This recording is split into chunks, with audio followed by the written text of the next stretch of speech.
Hey y'all, so I want to show y'all how to shape a square nail, or at least how I shape my square nail tips when I'm doing a set. So here I'm going to start off with my tapered square nail tips. They are pretty tapered already, so it's very minimum filing you have to do, but I am going to show you how you would do it if you want to bring in the size a little bit more and save some time instead of going straight to filing the nail. So the first thing I'm going to do is trim the nail down to my client's desired length. I do this first because that's how you're going to know how far you're going to taper the nail in the inside. So I love using a flathead clippers, but you can use scissors if you want. I cut one on each side and then I twist and take off. Just like that, really simple and easy. Then as you can see, I'm going to take off a little bit on the sides. Like I said, these tips are very nice and beautiful. These are my tapered square tips.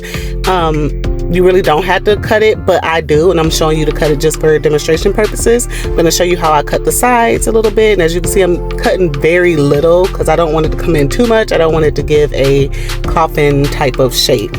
So definitely be careful. The less the better. Don't try to go in so far, because once you cut it too much, you can't really go back, and then you have to remove the tip, or it's just too much. Then I'm going to go in with my file. I'm going to make sure that the file is straight no matter what. Every time I'm filing, it has to be straight. I'm not going to be cocking it or anything like that. And also too, I make sure that I angle the tip towards my client. That right there is going to make sure that you have a really nice crispy shape. If you angle it going down, then it's going to round the corners because it's shaping underneath the nail, if that makes sense. So as you can see, I'm keeping my file very straight. I'm checking every single time. See, look, right there straight, so I don't angle it down. I angle it towards the client and shape it that way. That's going to guarantee that you get that nice straight line. You definitely want to make sure that you don't go too far in. Then I'm always going to go start on the side walls, kind of bring that sides in. If you put a nail tip on, sometimes they do kind of go off on the sides or whatever. You want to make sure that that nail tip looks very flush or lines up with your sidewalls, with your client's sidewalls. That's the only way it's going to look as natural as possible. So do not forget to do that, okay? So as you can see, I'm keeping my file very straight. I'm holding my file at the end. I'm not holding it very close at the very top and going inside my client's nails, because see how I hold it up top? I see a lot of beginners doing stuff like this, and you can't control the file when you're doing it like that.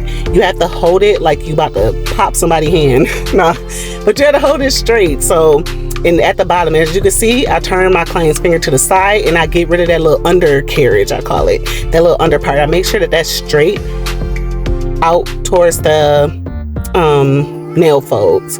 So as you can see, I go under and then I kind of turn the finger. I turn the finger back and forth, so I barely move my file too much.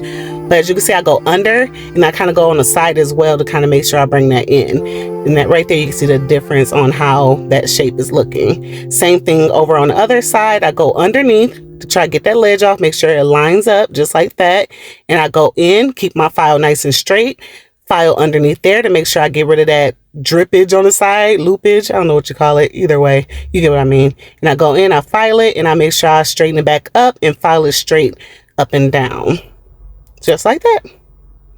All right, make sure I'm checking my nail, just making sure it's looking nice and good. And not, you know, sometimes you get that little piece at the end, just cut that off so it won't make you think that you're not shaping your nail straight. Just kind of get rid of that. See, I'm kind of like taking it off a little bit.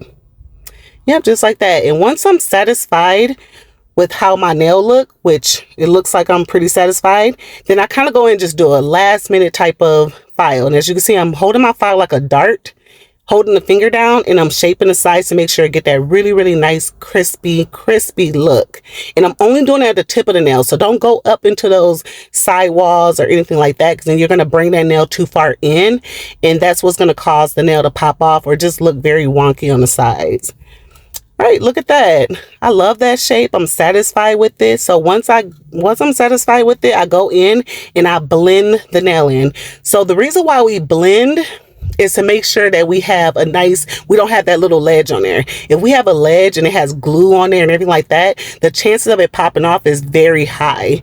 So blend that nail in, make it look nice and flush with your natural nail. So that way you can lay a really nice smooth foundation with no lumps and bumps and things like that, no breakage or anything like that. So there we go. Nice blend. Make sure you're staying on the nail tip. Try not to touch the nail plate because when you're blending, you could thin out your nail plate trying to blend that nail in. So be sure not to do that. But other than that, I hope I taught y'all something. I mean, shaping is really hard to do, but you just got to practice and practice and practice. When I first started off, that's all I did was practice my shaping. Y'all got this. Thanks for watching.